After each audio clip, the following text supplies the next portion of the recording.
brought to you by Puneet Balan Group and Maharashtra Tourism.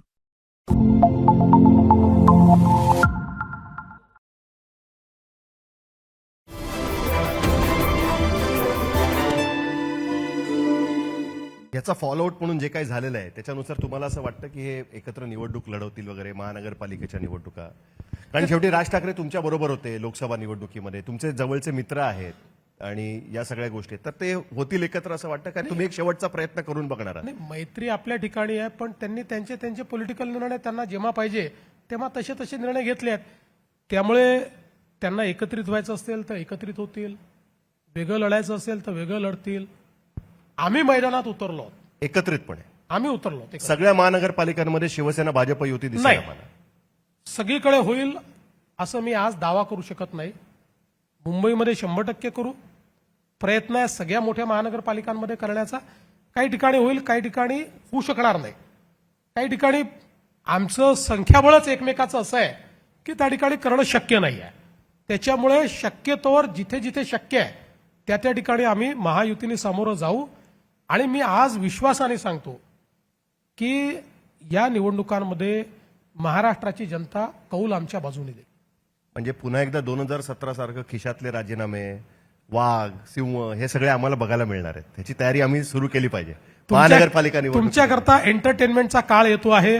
आता पुन्हा एकदा ती भाषणं तुम्हाला ऐकायला मिळणार आहे की ज्या भाषणांमध्ये मुंबईला महाराष्ट्रापासून तोडण्याचं षडयंत्र सुरू झालेलं आहे. इलेक्शन आलं की षडयंत्र सुरू होतं, इलेक्शन संपलं की ते षडयंत्र खिशातला राजीनामा पण मी म्हटलं, खिशात राजीनामे, बऱ्याच गोष्टी आहेत. त्या सगळ्या गोष्टी पण आम्हाला बघायला बिलकुल फुल एंटरटेनमेंट. खरं तर प्रश्नांची सरबत्ती संपत नाही आणि माझ्याकडे खूप लांब लिस्ट आहे, पण ते मला तुमचे सहकारी दिसत आहेत समोर आणि मला असं वाटतं की लवकरात लवकर मला त्यांना तिथे बसवूनच या करता आहे की तुमच्यावर लक्ष असलं पाहिजे. पण तरी मला एक शेवटचा प्रश्न विचारायचा मोह आवरत नाहीये, म्हणून मला हा प्रश्न विचारायचा आहे तुम्हाला की 2029च्या दृष्टीने तुमची तयारी सुरू झालेली दिसते. ते अमित शहा सांगून गेले होते 2024च्या लोकसभा निवडणुकीनंतर विधानसभा निवडणुकीच्या पूर्वी की पुन्हा पुन्हा आपण असा खेळ करणार नाही. कारण अशा पद्धतीने 3 पक्षांचं सरकार आणि हे थोडंसं डिफिकल्ट आहे. तसंही तुम्ही 137 पर्यंत पोहोचलेलाच आहात. त्या दृष्टीने तुमच्या तयारी सुरू झाली आहे? म्हणजे पाटणमध्ये तुम्ही समोर असे अनेक उदाहरणं देता येऊ शकते.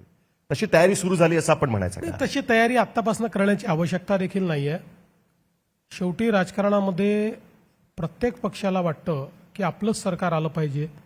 अजितदादा नेहमी सांगतात की मलाही वाटतं माझं सरकार आलं पाहिजे, मी मुख्यमंत्री झालो पाहिजे. वाटणं आणि करण्याच्यात फरक असतो. तुमच्याकडे ते ताकद आणि सगळ्या गोष्टी प्रत्येकाला वाटतं, पण त्या वेळच्या परिस्थितीवर ते निर्भर असतं.